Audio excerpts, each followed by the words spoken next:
Olá, boa tarde. Começa agora o JTV UFMA. Vamos aos destaques de hoje. Maranhão registra 23 casos de feminicídio. Motorista de aplicativo é morto a tiros em São Luís. Campanha estimula a doação de sangue nos shoppings da capital. Maranhão passa a integrar Sistema Nacional de Alerta da Defesa Civil. E pesquisa aponta São Luís como a capital brasileira das festas juninas e do reggae. Em nosso estúdio, vamos receber o autor dessa pesquisa, João Leiva. Nosso telejornal está no ar.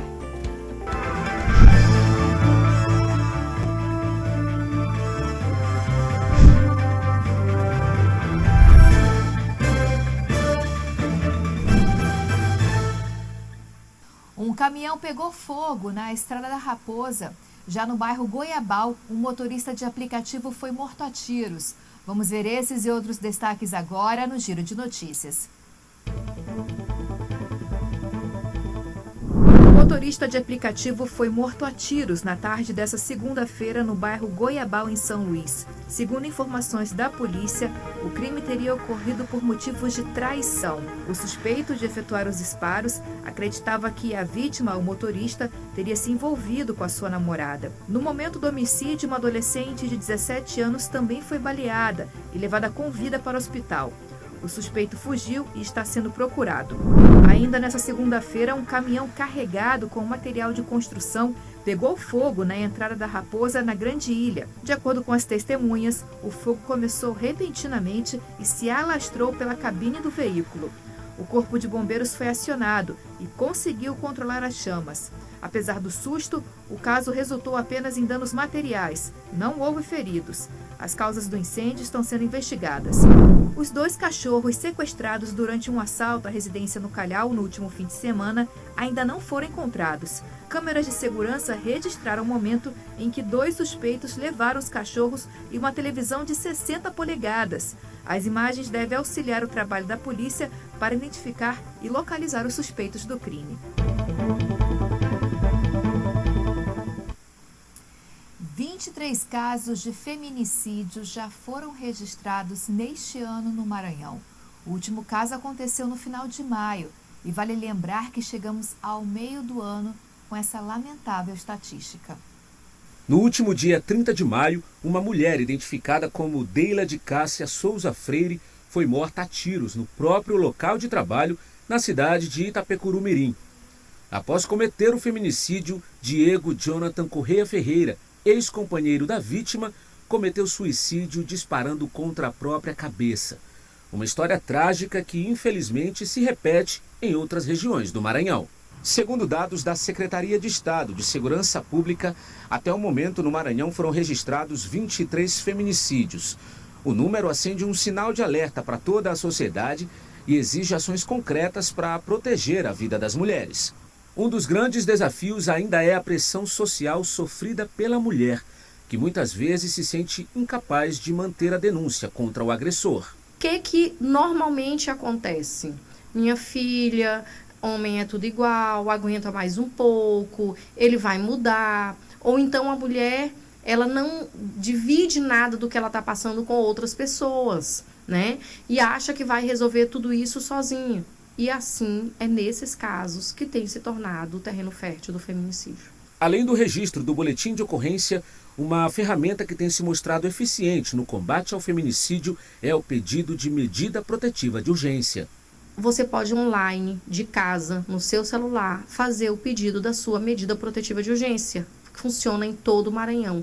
Esse pedido da medida vai cair no juiz titular da vara da cidade que você reside e vai ser analisado para que essa medida seja deferida. Ele mandou mensagem, você vai fazer um boletim de ocorrência de descumprimento de medida protetiva de urgência. É crime, só mandar mensagem já é crime. Inclusive, este ano, a mais nova alteração da Lei Maria da Penha é que é possível que as tornozeleiras eletrônicas já sejam aplicadas imediatamente em sede de medida protetiva de urgência, principalmente nos casos de violências físicas mais graves. Denunciar é a melhor forma de combater o feminicídio. Não se cale, denuncie qualquer ato de agressão. Aqui em São Luís tem a Casa da Mulher Brasileira, a Patrulha Maria da Penha e o número 180, que é a Central Nacional de Atendimento à Mulher. Não se cale, denuncie sempre. Vamos mudar agora de assunto. Você sabia que cada doação de sangue pode salvar até 4 vidas? Para incentivar a doação de sangue neste período junino, o governo do estado está montando estruturas dentro dos shoppings da capital maranhense. É a campanha Às Terças, Doamos Sangue no Shopping. A primeira ação foi realizada no Pátio Norte Shopping, com atendimento das 10 horas da manhã às 6 da tarde. A proposta é levar os pontos de coleta para perto da população e facilitar o acesso à doação, especialmente neste período de festas juninas, quando os estoques costumam cair. Fazer com que a comunidade em geral, a população em geral, conheça o Hemomar, né? Conheça os pré-requisitos da doação, porque tem muita gente que ainda tem um preconceito, né? De a doação faz mal. Então, a gente estar mais próximo da população para estar quebrando esses preconceitos, né? E trazer essa comodidade para a população. A ação será realizada todas as terças-feiras em diferentes shoppings da região metropolitana ao longo de todo o ano. A Tatiane aproveitou a oportunidade para contribuir. Eu sempre tive vontade, só que eu tive muita preguiça de ir lá. Aí, como estava tendo perto de casa, por que não? Se eu estou podendo doar, se não tiver nenhum tipo de empecilho para mim, eu vou.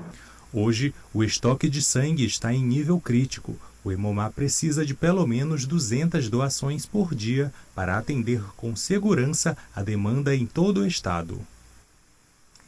E nesta terça-feira, a campanha está acontecendo no Golden Shopping Calhau. Representantes da Defesa Civil Nacional estiveram no Maranhão para implantar uma nova ferramenta digital que utiliza o celular para ajudar no sistema de alerta e desastres do estado. A nova ferramenta digital vem para complementar os sistemas já existentes de alertas de emergência, oferecendo informação em tempo real, de forma acessível e direta, sobre riscos iminentes e medidas de segurança. Aqui no Maranhão, começará as ações a partir do dia 14 de junho, onde nesse dia será emitido alerta, tá? para todos os municípios que foram designados a recebê-lo. No caso, no estado do Maranhão, será São Luís, Imperatriz, Pasto, Lumiar e Trizidela do Vale. O sistema opera em dispositivos móveis conectados às redes 4G e 5G, sem a necessidade de cadastro prévio por parte dos usuários. As mensagens de alerta são exibidas em tela cheia e acompanhadas por um som característico de uma sirene, que amplia significativamente a visibilidade e a percepção de urgência. Durante a visita, foram apresentadas as estruturas de comunicação, os protocolos operacionais e os equipamentos que serão utilizados na integração do Maranhão ao novo Sistema Nacional de Alertas. A iniciativa visa modernizar os meios de monitoramento e as respostas de emergências, o que garante mais eficiência na disseminação de informação e na coordenação de ações preventivas em situações de risco. É uma tecnologia para trazer mais rapidez, facilidade no envio do alerta, né? E para preparar a população, né? Para ações de mitigação, ações de preparação de qualquer desastre que possa ocorrer, né? Tanto natural quanto o desastre também ocasionado pelo homem. Essa tecnologia aumenta as chances de uma resposta rápida e eficaz por parte da população diante de situações de risco iminente. A Universidade Federal do Maranhão celebrou os 50 anos do curso de Engenharia Elétrica, um dos mais tradicionais do estado. A comemoração foi marcada por um evento especial promovido pela Insight, empresa júnior de engenharia elétrica, que reuniu alunos, professores, egressos e autoridades acadêmicas para homenagear os que contribuíram com a trajetória do curso ao longo de meio século. O reitor da UFMA, professor Fernando Carvalho, também participou da solenidade e reconheceu a importância do curso para a instituição e para o Maranhão. Parabéns ao curso de Engenharia Elétrica aqui da UFMA. A seguir, pesquisa aponta São Luís como a capital brasileira das festas juninas e do reggae. Em nosso estúdio, vamos receber o autor dessa pesquisa, João Leiva. Vamos para o intervalo e voltamos já já.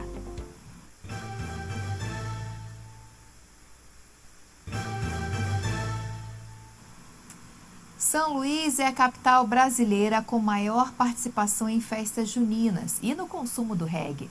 É o que aponta a pesquisa Cultura nas Capitais. A jornalista Luísa Rabelo conversa agora com o autor dessa pesquisa, João Leiva.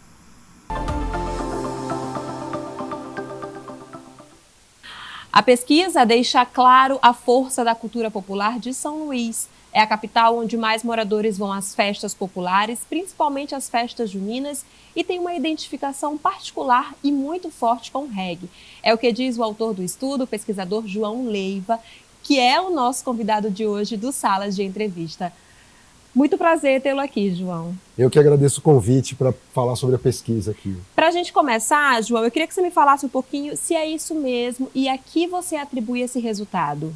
Olha, é difícil dar uma explicação assim única, né, para esse resultado, mas o que a gente percebe? Não é a primeira pesquisa que a gente faz e pela segunda vez as festas populares aparecem com uma força muito grande. Quem mora aqui já sabe disso, mas eu acho que é interessante a gente ver quando a gente começa a comparar com as outras cidades que de fato tem algo especial aqui associado às festas juninas e às festas populares em geral, né? E qual foi a metodologia aplicada, quantas pessoas foram ouvidas e o tempo? Então, essa é uma pesquisa grande, é o maior estudo sobre hábitos culturais já feito no Brasil. A gente entrevistou pessoas com 16 anos ou mais nas 27 capitais do país.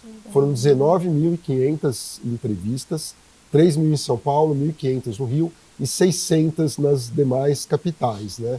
O trabalho de campo também foi um trabalho longo, a gente fez entre fevereiro e maio do ano passado, porque é muita gente para entrevistar, você precisa ter uma qualidade da amostra, e a gente só conseguiu fazer esse projeto por conta da Lei Rouanet, né, do Ministério da Cultura, e do patrocínio do Instituto Cultural Vale e do Itaú, né? A gente já tem experiência com esse tipo de pesquisa desde 2010 que a gente faz, e as entrevistas a gente faz em pontos de fluxo populacional. Hoje em dia tem pesquisa que é online, por telefone, né? A gente faz as pesquisas tete a tete, cara a cara com as pessoas em pontos de fluxo da cidade.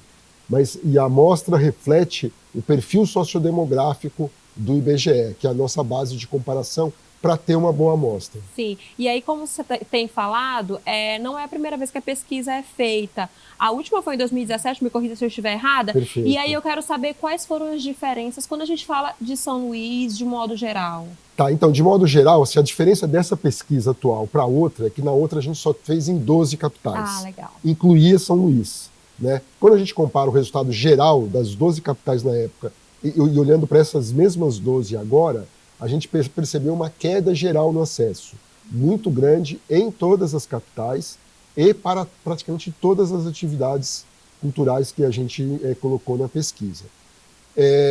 A primeira resposta mais óbvia é que isso deve estar associado com a pandemia, né? Porque, na verdade, a gente teve uma queda para zero e desde ali de 2021, 2022 está no processo de retomada, né? Mas, assim, pela pesquisa, a gente está hoje num patamar bastante abaixo do que a gente estava em 2017. Porém, em todas as cidades pelas quais a gente já passou, apresentando os resultados da pesquisa, o que a gente ouve é que está tendo uma melhora. 2024 foi melhor que em 2023 e 2023 melhor que 2022. Agora, vamos ver até onde isso vai. E outra coisa acho que interessante aí que tem a ver com isso é que assim, o cinema foi uma das atividades que na média mais caiu, cinema e bibliotecas. Sim. Aqui em São Luís a gente pegou uma queda maior para dança também, né? E biblioteca foi muito aguda, seguindo a linha das outras cidades, mas a dança que surpreendeu ali, que caiu até mais do que em outras capitais. Aqui em São Luís só concerto ficou mais ou menos no mesmo patamar. As outras atividades todas caíram, mas não é uma coisa específica de São Luís, é geral e provocado pela pandemia principalmente. Perfeito. João, agora de que forma esses resultados podem impactar, né? De que forma eles impactam aí na sociedade em geral e quando a gente pensa também na criação e na manutenção de políticas públicas voltadas então para a cultura? Então, a pesquisa ela traz alguns dados importantes no ponto de vista do desenvolvimento de políticas públicas, porque ela mostra não só o percentual de pessoas que estão acessando algumas atividades culturais, mas o que é mais importante, que às vezes a gente não olha com cuidado, é quem não está acessando essas atividades, né? E basicamente hoje são as pessoas de menor escolaridade, de menor renda, as pessoas mais velhas, principalmente o público que tem 60 anos ou mais, foi o que mais afetado pela pandemia, que já era o que menos acessava atividades culturais antes, e isso se acentuou agora. Então essas informações podem ajudar o poder público a identificar ações específicas para tentar atrair esse público, né? Outro ponto que eu destacaria também, que tem a ver com políticas públicas, a gente tem uma pergunta mais, assim, aparentemente despretensiosa, que é assim: qual o espaço cultural que você mais frequenta, né, na cidade? Então muita gente poderia imaginar que assim, os espaços mais icônicos, mais importantes, mais fortes vão aparecer. Eles de fato aparecem, mas a gente viu nas respostas uma profusão de espaços que mostram a necessidade de descentralizar as atividades culturais. Então tem muita gente citando a praça, o parque, o bairro, a rua, a escola próxima de onde ele mora, porque provavelmente não tem acesso a outros espaços culturais. Então acho que isso pode ser uma dica aí para o poder público estar atento para essa necessidade não só de cuidar bem dos espaços icônicos, e aqui o Centro Histórico de São Luís é que aparece com mais força, mas também se preocupar em pulverizar, descentralizar as ações culturais, tentando chegar mais próximo das pessoas. Ocupar os espaços, na verdade, exatamente. Fazer ser ocupado, né? Exatamente. João, para a gente finalizar, eu queria que você deixasse aí um recado para a população e aonde essas pessoas podem ter acesso à pesquisa. Então, todo o conteúdo que a gente gerou, ele vai estar acessível no site www.culturanascapitais.com.br. Lá tem um site interativo em que você pode navegar e ver as diferenças de resultado, se a pessoa é mais jovem, mais velha, se é homem, mulher, diferentes religiões, diferentes raças. Você pode fazer essa navegação e conforme a gente vai passando pelas cidades e discutindo os resultados com agentes públicos e privados locais, a gente sobe no site uma apresentação específica para cada cidade. E também ao longo do processo, que deve acabar lá para setembro, outubro, a gente vai gerar alguns relatórios específicos transversais. A gente já tem lá um relatório de gênero, já tem um relatório de raça e deve gerar outros mais ao longo aí do processo. É isso, João. Obrigada por suas explicações. Parabéns aí pela pesquisa, que a pesquisa possa, então, ajudar na criação e manutenção das políticas públicas. Eu que agradeço o interesse de vocês por estar divulgando aí esse projeto. Obrigada. Muito obrigado. Eu conversei com o pesquisador João Leiva. E, Ana, eu volto com você. Obrigada, Luísa. Obrigada ao pesquisador João Leiva. Parabéns pelo trabalho. E o nosso telejornal termina por aqui. Mas você de casa pode rever nossas reportagens e entrevistas no YouTube e no Instagram da TV UFMA. Acompanhe também um resumo do nosso telejornal no programa Destaques, JTV UFMA às 18 horas. Uma ótima terça-feira para você.